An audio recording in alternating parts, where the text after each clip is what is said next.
Mais ce qui est dangereux, c'est d'être possédé par ces richesses.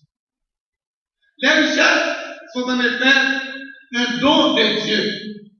Mais la Bible nous dit que l'argent ne peut acheter le bonheur. Beaucoup de femmes bien riches n'ont pas réussi à trouver du bonheur dans leur vie conjugale. Un des hommes les plus fortunés du monde, avec une santé déplorable là, il avait un cancer de l'estomac. On dit qu'il aurait déclaré une fois à son chauffeur: je donnerais la moitié de tous mes biens si je pouvais changer d'estomac avec vous. Dans une société où la valeur première, le nerf de la guerre est l'argent, on peut aisément croire qu'il peut tout acheter. Ainsi, on achète rien, on achète un joueur de football, on achète des maisons, on achète des voitures, on achète des élections. En Haïti, on en sait beaucoup. On achète des élections, on achète des organes, on achète des silences de témoins gênants, on achète des relations sexuelles. C'est un fait de nos jours. L'homme qui a de l'argent peut tout envisager. Il peut presque tout faire. S'offrir ce qu'il désire, bien matériel, maison, voiture, etc. Mais, je dois vous dire, chers amis, chers frères et sœurs à l'écoute, que l'argent ne peut pas tout acheter. Il ne peut pas acheter le vrai plaisir. L'argent ne permet pas non plus d'acheter la gentillesse. L'argent ne permet pas d'acheter la bonté, la générosité, la sympathie, l'amitié. L'argent ne peut pas acheter la paix du cœur. Et plus que tout cela, l'argent ne peut en aucun cas acheter l'accès au royaume de Dieu. La fortune nous éloigne de Dieu. Les richesses, si elles sont employées dans un but égoïste, plutôt qu'à la gloire de Dieu, se corrompent dans nos mains. Si Dieu vous a donné plus qu'à ceux qui vous entourent, dédiez ces biens à Christ. Et sachez que vous n'êtes que l'intendant des biens que Dieu vous a donnés. Un jour, vous devrez rendre compte de chaque centime que vous aurez dépensé. Si l'argent a émoussé votre spiritualité, ou encore si l'argent a détruit votre spiritualité, je vous exhorte ce matin, mes frères et mes sœurs, chers amis, à confesser votre péché et à vous tourner vers Dieu. Reviens vers ton Père. Cessez de fuir. Le dernier moyen que nous allons voir ce matin, que les hommes utilisent pour fuir, la dernière direction utilisée par les hommes pour fuir, c'est le suicide. Chaque année, plus de 2 millions d'individus sont victimes du suicide. L'Organisation mondiale de la santé, OMS, estime que le suicide est la 13e cause de mortalité la plus fréquente dans le monde. Et le National Safety Council le classe 6e des causes les plus fréquentes aux États-Unis. Le suicide est la cause principale de mortalité chez les adolescents et adultes âgés de moins de 35 ans. La prévalence du suicide est 3 à 4 fois plus élevée chez les hommes que chez les femmes. Les tentatives échouées de suicide dans le monde sont estimées en 10 et 20 millions chaque année. Jonas a dit à une occasion, la mort n'est préférable à la vie. Jonas 4, verset 3.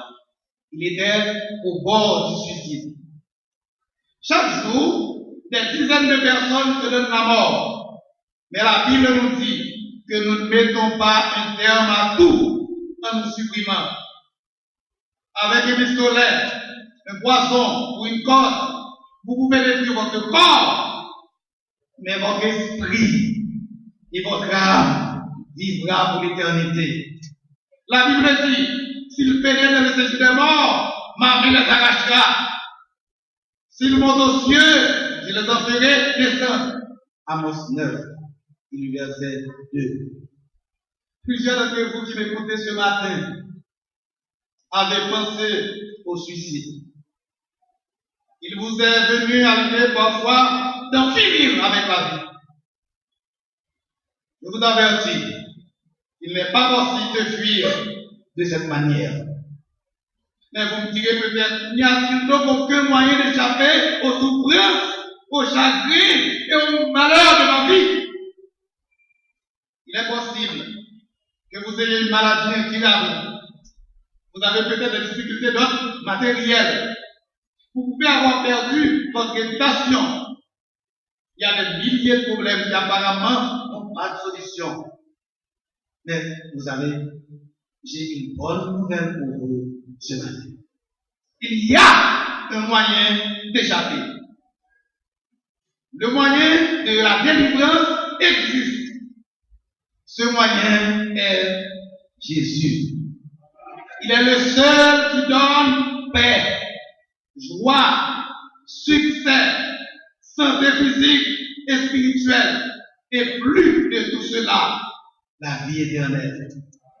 Il est le seul médiateur entre Dieu et les hommes. Il est le seul qui offre le pardon des péchés. Acceptez-le maintenant comme votre sauveur personnel et connaissez la joie d'avoir vos péchés pardonnés et d'être délivrés de la condamnation à venir. Il n'y a maintenant aucune condamnation pour ceux qui sont en Jésus-Christ. Ne l'oublie pas, Dieu n'est pas le Dieu de la religion. Austère, froid et sévère. Dieu est un Dieu de grâce. Un Dieu de grâce qui pardonne et fait miséricorde à celui ou celle qui est à lui dans un cœur repentant. Veux-tu ce matin rentrer à la maison comme l'a fait le fils prodigue? Veux-tu ce matin revenir vers ton Père comme le fils prodigue a été accueilli par son Père? Dieu le Père veut t'accueillir ce matin. Comme le fils prodigue revient à la maison, cesse de fuir. Dieu t'attend. Il veut faire la fête pour toi et te donner une vie de paix, de joie, de bonheur et de victoire. Que mon bon Dieu vous bénisse. Amen.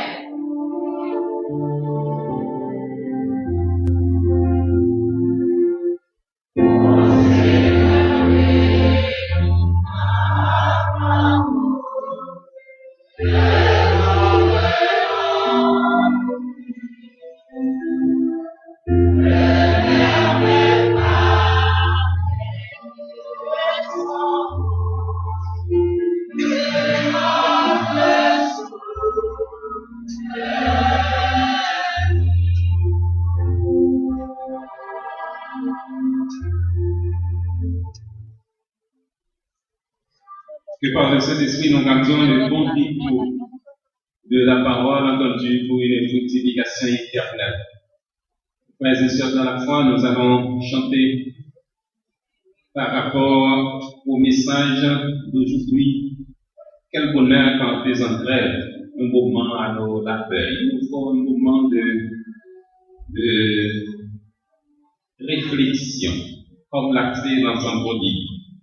Et je rappelle que ce cantique inscrit au numéro 327 de notre recueil des chants d'espérance section 39 à 5 couplets. Nous avons un 5e couplet qui est affiché pour vous sur les 4 couplets. Et nous allons recueillir vos offrandes apportées pour ce mouvement pour que nous ayons les moyens nécessaires pour transporter nos chorales.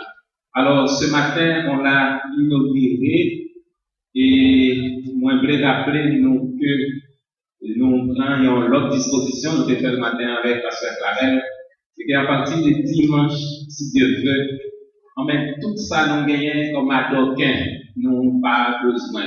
Ici, il y a du bois, 10 copes, 5 copes, etc.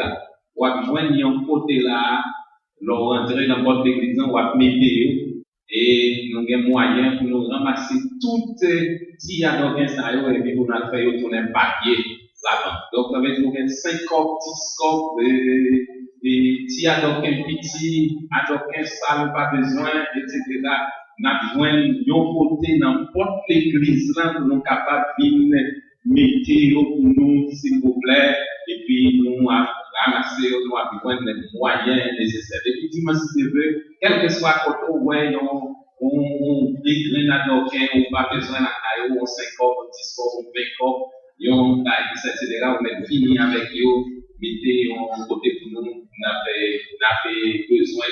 Et qu'on y a même si, dans la valise, si on connaît qu'on a quelqu'un que vous pouvez mettre tout organiser au baillot avant que vous allez et nous croyons que nous avons avancé et vers ça et vous faites déjà à mes côtés un petit résultat. Alors que nos frères, les membres et sœurs du groupe ABJ Accueil recueillent cette offrande, je vous convie au cantique.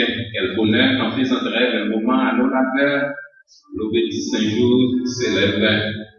Oui, quel bonheur dans la vie, dans ces travaux, ces combats, et cette halte bénie reflète du ciel ici-bas, en attendant au ciel même dans la gloire du Seigneur le jour du repos suprême. Quel bonheur, quel bonheur.